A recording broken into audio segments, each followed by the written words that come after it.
The Lord be with you. And with your spirit. A reading from the Holy Gospel according to John. Glory to you, Lord. A man named John was sent from God.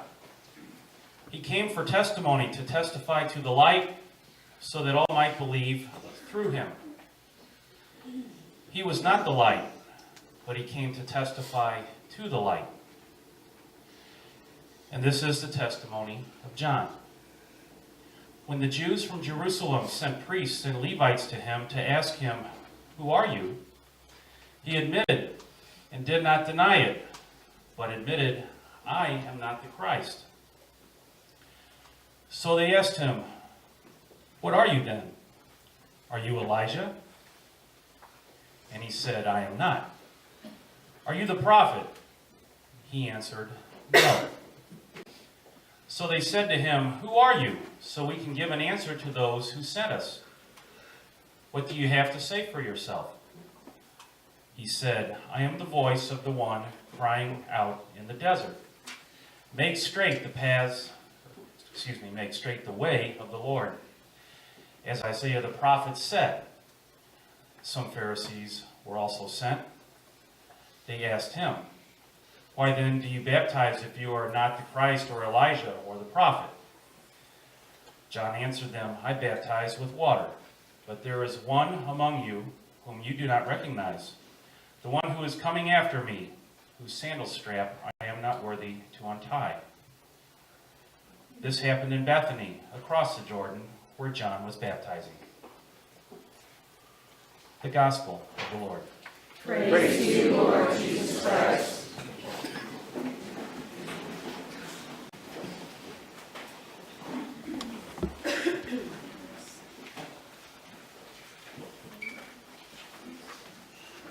The third Sunday of Advent is commonly called Gaudete Sunday. And the word Gaudete is a Latin word that simply means rejoice. And that's what we hear in the second reading when Paul is talking to the Thessalonians. He says, "Rejoice always. Recount the ways of joy in your life. Celebrate joy in your life." That's what it means. That's why this Sunday is the color of pink, the color of rose, which is the color of dawn, dawn breaking on high, of God coming to us. And I was thinking about what we have to rejoice in. I was thinking about this cafeteria. Now that may sound kind of strange. What is there to rejoice about the cafeteria?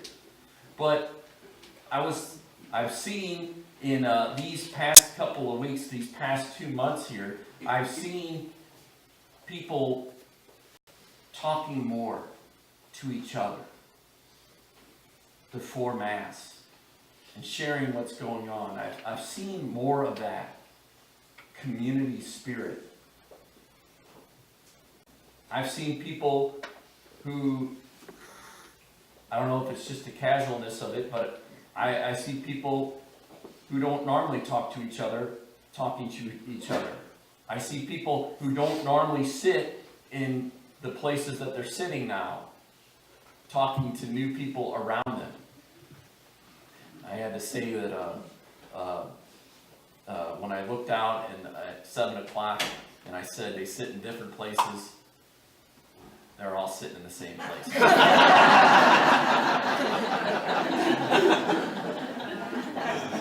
And I had to stop when I was talking to them. I said, "Oh, you guys are in the same place."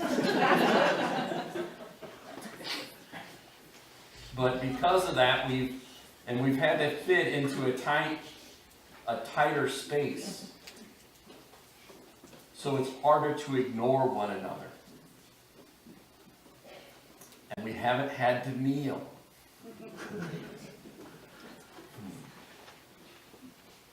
But I hope we don't lose this when we go upstairs. We'll gain the kneeling, but I hope we don't lose this sense of community when we go up there. Speaking of church, it's coming along very well. Just a little more carpeting. Yes, I forgot, the pews are coming tomorrow at 7 a.m. And we could use your help if you could be there at 7 a.m. I know it's Monday and 7 a.m., but we could use your help bringing in the pews. That would be greatly appreciated. It probably won't take any time with the number of people that we have here.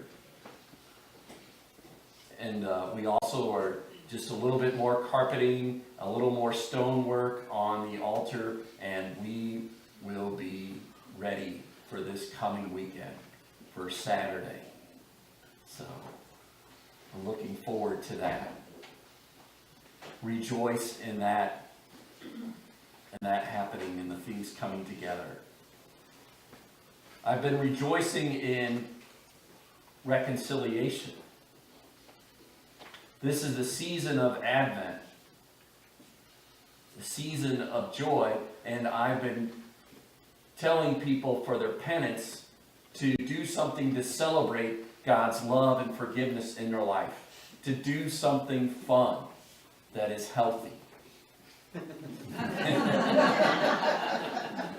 Got to qualify that always. Do something fun that is healthy. So often we think that penance is punishment. And penance is about turning to God in a new way. That's what penance is. The punishment of sin is sin itself.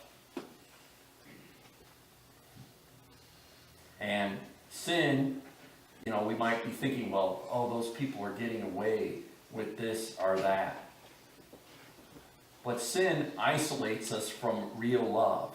That's what sin does. It keeps us from experiencing real love in our life.